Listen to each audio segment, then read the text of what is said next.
कालीन सभ्यता, या फिर आप इसको बोल सकते हैं वैदिक संस्कृति। तो आइए स्टार्ट करते हैं आज का टॉपिक बगैर किसी देरी के। तो देखिए, पहला इसमें जो है हम लोग देखेंगे आखिर वेद क्या है। तो इसमें आप देखिएगा वेद क्या है। यह भारत का सर्व प्राचीन ग्रंथ है। इसके संकलनकर्ता महर्षि कृष्ण द्वैपायन हैं।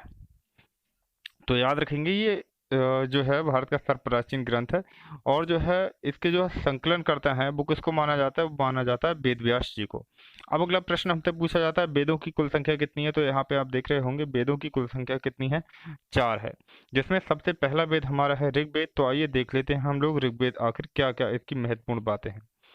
तो ऋग्वेद से आइए, तो ऋग्वेद में हम देखेंगे ऋग्वेद के ग्रंथों का उच्चारण यज्ञों के अवसर पर किया जाता है। तो अगर हमसे प्रश्न पूछा जाता है ऋग्वेदों के मंत्रों का उच्चारण कब किया जाता है, तो याद रखेंगे ऋग्वेदों के मंत्रों का उच्चारण है वो यज्ञों के अवसर पर किया जाता है।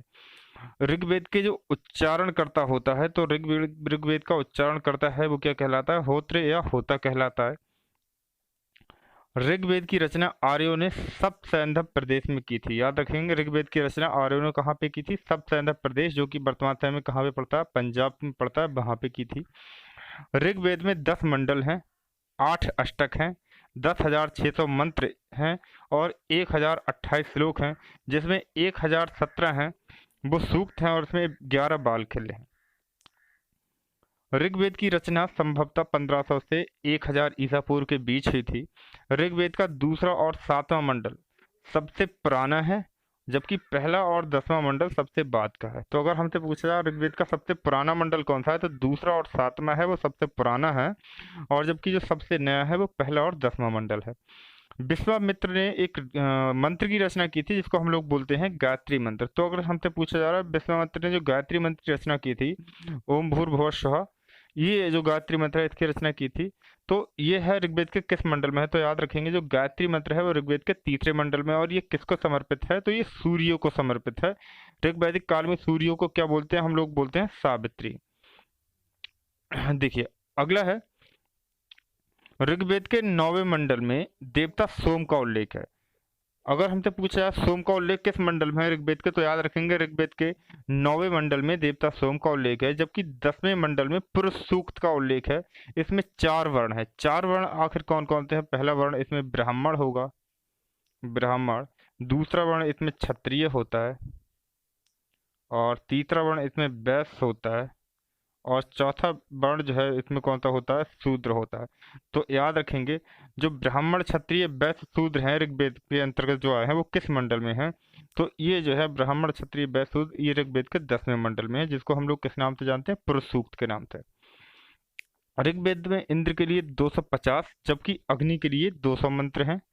ऋग्वेद में इंद्र के लिए 250 हैं और अग्नि के लिए 200 मंत्र हैं। ऋग्वेद के 8वें मंडल की ऋचाओं को खिल कहा जाता है। ऋग्वेद के 8वें मंडल की ऋचाओं को क्या कहा जाता है? खिल कहा जाता है। अब प्रश्न हमसे पूछा जाता है ऋग्वेद की कितनी शाखाएं हैं। तो ऋग्वेद की 5 शाखाएं हैं, जिसमें शाकल, आश्वालायन, मांडूक, संखायन और बाष्कल। तो कुल मिलाकर ऋग्वेद की कितनी शाखाएं होगी? तो ऋग्वेद की कुल मिलाकर के 5 शाखाएं हो जाती हैं, जिसमें याद रखेंगे ये जो चारों शाखाएं हैं, मैं यहाँ पे आपको बता दे रहा हूँ, ये जो चारों शाखाएं वर्तमान समय में ये हमारे पास मौजूद नहीं है। वर्तमान समय में ऋग्वेद की एक ही शाखा हमको प्राप्त है, जिसको हम लोग बोलते हैं शाखा। वैसे कुल शाखाएं अगर हमसे पूछा जाएगा तो कुल शाखाएं इसकी 5 होंगी। 52 अवतार के 3 पगों का उल्लेख भी कहाँ पर पाया जाता है? ऋग्वेद में पाया जाता है। ऋग्वेद की सर्वाधिक पवित्र नदी है वो सरस्वती है। तो याद रखेंगे सर्वसे पवित्र नदी है ऋग्वेद की वो सरस्वती है। जबकि ऋग्वेद में जो गंगा का उल्लेख है, ऋग्वेद में गंगा का उल्लेख कुल 1 बार है, और ऋग्वेद में जो यमुना है, यमुना का उल्लेख ऋग्वेद में कुल कितनी बार है? तो 3 बार है। ये चीज भी आपको याद रखनी है। ऋग्वेद में सर्वाधिक पवित्र नदी ये होगी। ऋग्वेद में 9वें मंडल में सोमरस का उल्लेख मिलता है। तो अगर पूछा जाए ऋग्वेद के किस मंडल में सोमरस का उल्लेख है, तो याद रखेंगे ऋग्वेद के 9वें मंडल में है वो सोमरस का उल्लेख पाया जाता है। तो ये तो हमारा हो गया ऋग्वेद हो गया, तो ऋग्वेद है वो कंप्लीट हो गया। आइए आगे बढ़ते हैं। ऋग्वेद के आगे हम देख लेते हैं आखिर इसका कौन सा पार्ट है वो हमको देखना है। तो देखिए तो ऋग्वेद के आगे बढ़ते हैं। अब फिर हमारे पास आता है सामवेद। देखेंगे सामवेद में क्या क्या महत्वपूर्ण चीजें हैं जो हमको याद रखनी है। तो सामवेद को भारतीय संगीत का मूल कहा जाता है। मूल का मतलब आप समझ लीजिए, अगर हमसे प्रश्न पूछा जा रहा है भारतीय संगीत का जनक किसको कहा जाता है, तो याद रखेंगे भारतीय संगीत का जनक किसको कहा जाता है, सामवेद को कहा जाता है। तो सामवेद को भारतीय संगीत का मूल या जनक कहा जाता है। इसमें यज्ञों के अवसर पर गाए जाने वाले मंत्रों का संग्रह है। सामवेद को गाने वाला उद्दाता, उद्रातु या उद्गाता कहलाता है। और सामवेद में कुल जो मंत्रों की संख्या है वो 1549 है। और याद रखेंगे जो 1549 मंत्र हैं, इसमें 78 मंत्र ही नए हैं, बाकी सारे के सारे मंत्र हैं वो ऋग्वेद से लिए गए हैं। सामवेद की कितनी शाखाएं, तो देखेंगे सामवेद की 3 शाखाएं हैं, कौथुमीय, जैमिनीय और रामायणीय। सामवेद में मुख्यतः सूर्य की स्तुति के मंत्र हैं। सामवेद जो है वो विशेष तौर पर सूर्य के लिए इसकी रचना की गई है, सूर्य से संबंधित इसमें मंत्र हैं। सामवेद के प्रथम दृष्टा वेद व्यास के शिष्य जैमिनी को माना जाता है। सामवेद के 2 भाग हैं, पहला आर्चिक और दूसरा गायन। तो इस तरीके से हमारा ऋग्वेद और सामवेद कंप्लीट होता है। अब जरा हम देखते हैं, इस पे चलेंगे हम अगले पे।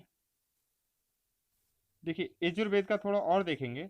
यजुर्वेद के 2 भाग, इसके बाद हमारे पास जो आएगा, हाँ यजुर्वेद।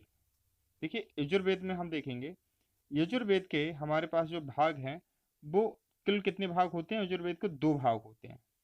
और एक चीज याद रखेंगे, यजुर्वेद है वो एकमात्र ऐसा वेद है जो गद और पद दोनों में है। तो एकमात्र ऐसा वेद जो गद और पद दोनों में है वो यजुर्वेद है। यजुर्वेद के 2 भाग हैं, कृष्ण यजुर्वेद और शुक्ल यजुर्वेद। कृष्ण यजुर्वेद है वो गद में है, जबकि शुक्ल यजुर्वेद है वो पद में है। कृष्ण यजुर्वेद की 4 शाखाएं हैं, तैत्तिरीय, काठक, कपिस्थल और मैत्रायणी। जबकि कृष्ण यजुर्वेद में छंदबद्ध मंत्र तथा गद्यात्मक वाक्य पाए जाते हैं।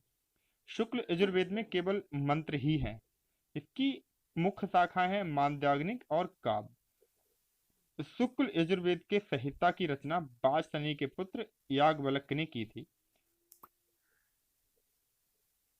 और यजुर्वेद के पुरोहित को अधर्यु कहा जाता है। और यजुर्वेद में कुल मिलाकर के 40 अध्याय ही है। और इसके बाद हमारे पास अथर्ववेद आता है, तो देखेंगे आपसे। देखिए अथर्ववेद में क्या है, अथर्वा ऋषि इसके प्रथम दृष्टा हैं। मतलब अथर्ववेद क्या है, तो अथर्वा ऋषि हैं, ये इसके प्रथम दृष्टा हैं। यानी कि जो अथर्ववेद की रचना की है वो किसके द्वारा की गई है, अथर्ववेद की जो रचना की गई है वो अथर्वा ऋषि के द्वारा की गई है। इन्हीं के नाम पर इसका नाम है वो अथर्ववेद रखा गया है। इसके दूसरे जो दृष्टा हैं वो आंग्रिस को माना जाता है, और इसके नाम पर इसको अथर्वांगिरस वेद कहा जाता है। अथर्ववेद की 2 शाखाएं होती हैं, पहली पिप्लाद शाखा होती है इसकी, और जबकि दूसरी इसकी शाखा शौनक होती है। अथर्ववेद में जो राजा है वो परीक्षित हैं, उनको कुरुओं का राजा कहा गया है। अगर आपसे प्रश्न पूछा जा रहा है किस वेद में परीक्षित को कुरुओं का राजा कहा गया, तो याद रखेंगे अथर्ववेद में परीक्षित को कुरुओं का राजा कहा गया है। अथर्ववेद में सभा और समति को प्रजापति की 2 पुत्रियां कहा गया है। और अथर्ववेद में 20 मंडल, 731 सूक्त या रचनाएं हैं। और जबकि इसमें कुल मंत्रों की संख्या है वो 5987 मंत्र है। अथर्ववेद में लगभग 1200 मंत्र ऋग्वेद से लिए गए हैं। अथर्ववेद को अन्य किस नाम से जाना जाता है, तो याद रखेंगे अथर्ववेद को ब्रह्मवेद के नाम से भी जाना जाता है। और इसीलिए इसका जो उच्चारण करता होता है वो ब्रह्मा कहलाता है। फिर इसके बाद जो हमारा टॉपिक आता है वो पूछा जाता है, जो वेदों के उपवेद हैं या ब्राह्मण वेद हैं वो कौन कौन से हैं। तो याद रखेंगे जो हमारा पहला पहला वेद है ऋग्वेद, इसके जो ब्राह्मण ग्रंथ हैं वो कौशिकी और ऐत्रेय हैं। तो ऋग्वेद के कितने ब्राह्मण ग्रंथ हैं, 2 ब्राह्मण ग्रंथ होंगे, कौशिकी और ऐत्रेय। फिर हमारा जो दूसरा ग्रंथ है सामवेद, इसके भी 2 ब्राह्मण ग्रंथ हैं, पहला जैमिनीय होगा और दूसरा पंचदश होगा। यजुर्वेद के भी 2 ब्राह्मण ग्रंथ हैं, सतपथ और तैत्तिरीय, जबकि अथर्ववेद का एक ही ब्राह्मण ग्रंथ है और इसका नाम है गोपथ। देखिए अगला देखेंगे, अब हमने ये देख लिया, अब हम देखेंगे वेद के उपवेद कौन कौन से हैं। ऋग्वेद का जो उपवेद है उसका नाम आयुर्वेद है, और ये चिकित्सा शास्त्र से संबंधित है। अगला जो वेद है सामवेद, इसका जो उपवेद अगर हमसे पूछा जा रहा है तो याद रखेंगे सामवेद का उपवेद है वो गांधर्व वेद है, और इसमें कला एवं संगीत से संबंधित बातों का जिक्र किया गया है। यजुर्वेद का उपवेद है वो धनुर्वेद है, और धनुर्वेद में युद्ध कला से संबंधित चीजों का या बातों का वर्णन किया गया है। युद्ध कला से जितनी भी घटनाएं हैं उनका तरीका क्या होगा, ये सारी की सारी बातें हैं वो धनुर्वेद में हमको बताई गई हैं। अथर्ववेद का जो हमारा वेद होगा वो शिल्प वेद होगा, और शिल्प वेद में भवन निर्माण कला से संबंधित सारी की सारी जानकारी हमको दी गई है। देखिए, हमने वेद पढ़ लिए, ब्राह्मण ग्रंथ पढ़ लिए, और फिर उसके बाद हमने उपवेद देख लिए। अब हम देखेंगे आरण्यक किसे कहते हैं। तो देखिए, आरण्यक ऐसे ग्रंथ होते हैं जो जंगल में लिखे जाते हैं और जंगल में ही उनका अध्ययन किया जाता है। आरण्यक ग्रंथ जंगल के शांत वातावरण में लिखे जाते हैं। आरण्यक ज्ञान मार्ग व कर्म मार्ग के बीच सेतु का कार्य करते हैं। आरण्यक ब्राह्मण ग्रंथों का अंतिम भाग है। और आरण्यक ग्रंथ ऐत्रेय, संखायन, तैत्तिरीय, बृहदारण्यक, जैमिनी, छंदोग, इन सभी को हम आरण्यक ग्रंथ बोलते हैं। अब इसके बाद हमारा टॉपिक होता है उपनिषद। उपनिषद को देख लेते हैं आखिर उपनिषद क्या है। तो उपनिषद आप लोग देखिएगा, देखें उपनिषद। उपनिषदों की अगर हमसे संख्या पूछा जा रहा है तो याद रखेंगे उपनिषदों की कुल संख्या है वो 108 है। उपनिषद का शाब्दिक अर्थ उस विद्या से है जो गुरु के समीप एकांत में बैठकर प्राप्त की जाती है। उसी को हम लोग किस नाम से जानते हैं, उसी को हम लोग जानते हैं उपनिषद के नाम से। उपनिषद को अन्य किस नाम से जाना जाता है, तो यहाँ पे आप देख रहे होंगे उपनिषद को वेदांत के नाम से भी जाना जाता है, यानी कि उपनिषद को वेदांत भी कहते हैं। क्योंकि ये वैदिक साहित्यों का अंतिम भाग है, इसलिए इसे वेदांत बोलते हैं। उपनिषद वेदों का सर्वोच्च व अंतिम उद्देश्य बतलाते हैं। वैसे तो मुक्ति उपनिषद में 108 उपनिषदों का उल्लेख है, लेकिन किंतु 12 ही प्रमाणिक हैं। लेकिन याद रखेंगे जो 12 प्रमाणिक हैं, तो इसमें से जो आपका 12 नहीं होगा, यहाँ पे आप कर लीजिएगा 10, तो यहाँ पे 10 सही उत्तर होगा। तो 10 ही प्रमाणिक जो है उपनिषद वो माने जाते हैं। सत्यमेव जयते वो मुंडकोपनिषद से लिया गया है। भक्ति शब्द का सर्वप्रथम उल्लेख श्वेताश्वर उपनिषद में मिलता है। गीता का निष्काम कर्म का जो सिद्धांत है, कर्म करो फल की इच्छा मत करो, ये जो है वाक्य है, इसी को हम लोग बोलते हैं गीता का निष्काम कर्म। ये ईशोपनिषद से लिया गया है। पुनर्जन्म का सिद्धांत है वो बृहदारण्यक उपनिषद में मिलता है हमको देखने के लिए। उपनिषद के बाद आते हैं वेदांग। वेदों का अर्थ समझने व सूक्तियों को सही उच्चारण के लिए वेदांग की रचना की गई है। वेदांग की कुल संख्या 6 होती है। सबसे पहला इसमें वेदांग है शिक्षा। ये देखिए शिक्षा क्या है, वैदिक वाक्यों वाक्यों के शुद्ध उच्चारण के लिए जिस विधि का प्रयोग किया गया उसी को हम लोग क्या बोलते हैं, शिक्षा। इसके बाद दूसरा आता है कल्प। याद रखेंगे वैदिक कर्म कांडों को संपन्न कराने हेतु विधि व नियमों का उल्लेख है। उसके लिए सूत्र ग्रंथों को ही क्या कहा जाता है, कल्प कहा जाता है। और इस प्रकार जो कल्प या सूत्र ग्रंथ होते हैं ये 4 होते हैं। सबसे पहला श्रौत सूत्र होगा, फिर गृह सूत्र होगा, धर्म सूत्र होगा और शुल्ब सूत्र होगा। ये कल्प है वो कई बार एग्जाम में पूछा गया, तो आप लोग इसको याद कर लेंगे। कल्प है वो कितने होते हैं, तो याद रखेंगे कल्प की जो कुल संख्या होती है वो 4 होती है। अगला है हमारे पास व्याकरण। इसमें नामों व धातुओं की रचना, उपसर्ग व प्रत्यय के नियम, भाषा संबंधी नियमों का उल्लेख किया गया है। व्याकरण की जो सबसे पहली रचना है वो पाणिनि की अष्टाध्यायी है, जिसमें 8 अध्याय हैं और 4000 सूत्र हैं। इसमें 400 लिखा हुआ है, लेकिन याद रखेंगे इसमें 4000 सूत्र हैं। पतंजलि में पाणिनि के सूत्रों पर क्या लिखा है, पतंजलि ने पाणिनि के सूत्र पर महाभाष्य भी लिखा है। इसके बाद आता है चौथा निरुक्त। निरुक्त में को क्या होता है, ये भाषा शास्त्र का प्रथम ग्रंथ माना जाता है, जिसकी रचना किसने की थी, यास्क ने। तो अगर हमसे पूछा जा रहा है इतिहास के कंटेंट के अंतर्गत भाषा शास्त्र का प्रथम ग्रंथ कौन सा है, तो याद रखेंगे भाषा शास्त्र का जो पहला ग्रंथ होगा वो कौन सा होगा, निरुक्त होगा।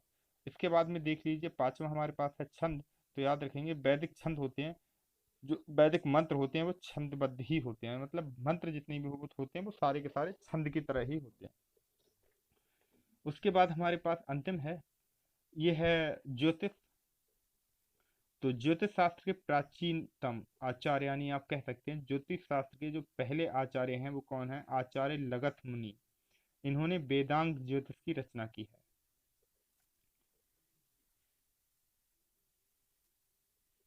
उसके पश्चात है ज्योतिष में ग्रहों नक्षत्रों का अध्ययन करके सही समय ज्ञात किया जाता है। ज्योतिष में कुल श्लोकों की संख्या, ये कई बार आपके एग्जाम में पूछा जा चुका है, ज्योतिष में कुल श्लोकों की संख्या कितनी है? तो याद रखेंगे ज्योतिष में कुल श्लोकों की संख्या है तो 44 श्लोक हैं ज्योतिष में। इसके बाद हमारे पास पुराण आता है। प्राचीन आख्यानों से युक्त ग्रंथ को ही हम क्या कहते हैं? पुराण कहते हैं। और सबसे प्राचीन पुराण है वो कौन सा है? मत्स्य पुराण सबसे प्राचीन पुराण है। पुराणों के संकलनकर्ता लोमहर्ष या इनके पुत्र उग्रश्रवा को माना जाता है। तो पुराणों के जो संकलन करते हैं वो कौन है? लोमहर्ष या फिर इनके पुत्र हैं उग्रश्रवा, इन दोनों को ही पुराणों का संकलनकर्ता माना जाता है।